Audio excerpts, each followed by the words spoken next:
नवरात्रीचे उपवास आता चालू झालेले आहेतच. तर उपवासाला काय बनवायचं हा प्रश्न पडतो. तर उपवासाचे तेच तेच पदार्थ खाऊन पण कंटाळा येतो. जरा वेगळे काहीतरी बनवले की छान वाटते. म्हणून मी आज बनवते उपवासाचा मेदूवडा.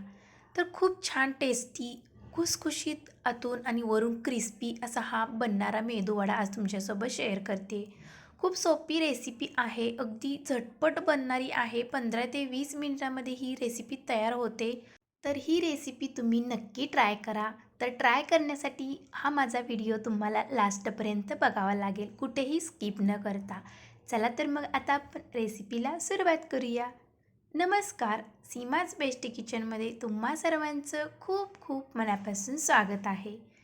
तर इथे मी सर्व साहित्य घेतलेलं आहे, अगदी मोजकं साहित्य आहे. तर साबुदाणा 1 वाटी मी भिजत घातलेला होता, तर मस्त असा हा साबुदाणा भिजलेला आहे. तर इथे उकडलेली बटाटी घेतलेली आहेत 3 ते 4 आणि भगरचं पीठ घेतलेलं आहे. तर भगरचं पीठ आपल्याला लागेल तेवढंच वापरायचं आहे. तर बटाट्याच्या सालीही काढून घेतलेल्या आहेत. तर आता आपण पहिल्यांदा चटणी बनवणार आहोत. मेदूवड्यासोबत खायची चटणी. तर इथे मी मिक्सरचं भांडं घेतलेलं आहे आणि इथे हिरव्या मिरच्या आणि ओल्या खोबऱ्याचे तुकडे घेतलेले आहेत. तर भरपूर अशा हिरव्या मिरच्या घेतलेल्या आहेत मी, कारण की या तिखट नाही आहेत म्हणून मी जास्त घेतलेल्या आहेत. आणि काही तुकडे घेतलेले आहेत खोबऱ्याचे. तुम्ही तुमच्या आवश्यकतेनुसार इथे खोबऱ्याचा वापर कमी जास्त करू शकता. तर इथे मी अर्धी वाटी शेंगदाणे घेतलेले आहेत भाजलेले. तर आपल्याला जास्त काही साहित्य लागणार नाही चटणी बनवताना. तर चवीपुरतं आपण आता मीठ घालूया. तर थोडंसं मीठ घातलेलं आहे आणि आता थोडंसं पाणी घालूया. तर जेवढी कन्सिस्टन्सी तुम्हाला हवी आहे चटणीची तेवढं तुम्ही पाणी घालू शकता. तर आता हे आपण मिक्सरला फिरवून घेऊया. तर अशा पद्धतीने आपली ही चटणी मस्त चमचमीत झणझणीत तयार झालेली आहे. तर छान झालेली आहे. तुम्ही या चटणीमध्ये दही पण वापरू शकता. पण मी आज इथे दही वापरलेलं नाही. तर अशा पद्धतीने आपली मस्त अशी चमचमीत चटणी तयार झालेली आहे. तर एका बाउलमध्ये आपण ही चटणी काढून घेऊया. तर अतिशय सुंदर लागते ही चटणी शेंगदाणे आणि खोबरे वापरून. तर ही चटणी तयार आहे आता. तर आपण आता मेदूवडे बनवायला सुरुवात करूया. तर त्याच भांड्यामध्ये मिक्सरच्या मी हा साबुदाणा बारीक करणार आहे. तर आपण मेदूवडा बनवणार आहोत म्हटल्यानंतर आपल्याला अख्खा साबुदाणा वापरायचा नाही इथे. तर थोडासा मिक्सरला अर्धवट फिरवून घ्यायचा आहे.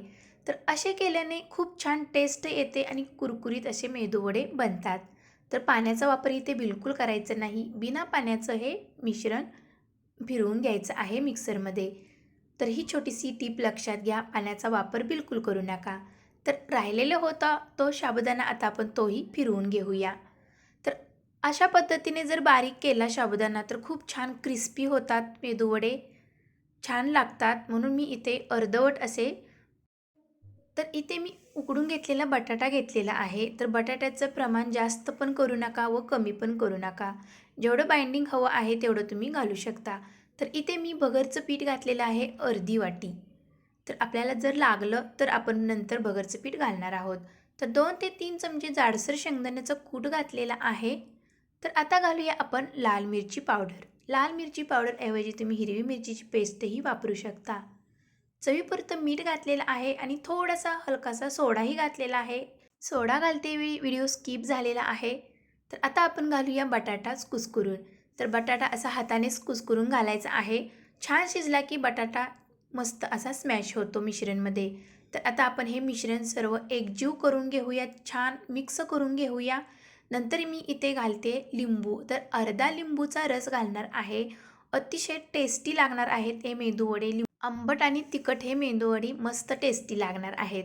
म्हणून इथे मी लिंबूचा वापर केलेला आहे. जर तुमच्याकडे लिंबू नसेल तर तुम्ही इथे आमचूर पावडर वापरू शकता. तर अशा पद्धतीने इथे आपलं हे मिश्रण छान मळून झालेलं आहे. तर पाण्याचा बिलकुल वापर करू नका. ही एक छोटीशी टीप लक्षात घ्या. तर अशा पद्धतीने आपलं हे सर्व मिश्रण तयार झालेलं आहे. तर तिकडे तेलही गरम करायला ठेवलेलं आहे मी. तर हाताला थोडंसं तेल लावून घेऊया आणि छान असे मेंदूवडे बनवायला सुरुवात करूया. जेवढी तुम्हाला मेदूवडेची साईज बनवायची आहे तेवढे तुम्ही मेदूवडे बनवू शकता. तर अशा पद्धतीने इथे आपला वडा तयार झालेला आहे. मध्ये होल देऊया. असं होल केल्याने मेदूवड्याचा आकार बनला जातो. तर कुठेही मेदूवडा चिरत नाही. गोल गरगरीत आलेला आहे आपला मेदूवडा. पीठ मस्त आपलं झालेलं आहे. तर मिश्रण छान आले की आपले मेदूवडे परफेक्ट बनतात. तर अशा पद्धतीने आपण सर्व मेदूवडे बनवून घेऊया. तर सर्व मेदूवडे इथे बनवून तयार झालेले आहेत. तिकडे छान तेलही तापलेलं आहे. तर गरम तेलामध्ये आता आपण हे मेदूवडे सोडूया. तेलाचं टेम्परेचर बरोबर झालेलं पाहिजे. जर तेल छान तापलं नसेल, गरम झालं नसेल, तर मेदूवडे आपले पसरतात. म्हणून तेल योग्य गरम झालेलं पाहिजे. तर अशा पद्धतीने आपण सर्व मेदूवडे तेलामध्ये फ्राय करून घेऊया. थोडासा वेळ लागतो मेदूवडे तळण्यासाठी, पण खूप छान क्रिस्पी तळले जातात. थोडासा वेळ लागला तरी चालेल, पण मेदूवडे खूप छान टेस्टी लागण्यासाठी आपल्याला छान असे भाजून घ्यायचे आहेत. क्रिस्पी होईपर्यंत आतून असे पोकळ झालेले पाहिजेत. तर तुम्ही बघू शकता मेदूवड्याची साईज. तर हे मेदूवडे किती टम्म फुगलेले आहे तुम्ही बघू शकता. कारण की या मेदूवडेमध्ये मी थोडंसं अगदी सोडा घातलेला आहे.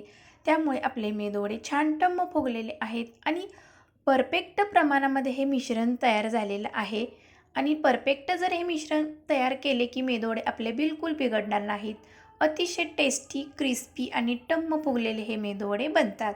तर अशा पद्धतीने आपले इथे हे 2 ते 3 मिनिटामध्ये मेदूवडे फ्राय होत आलेले आहेत.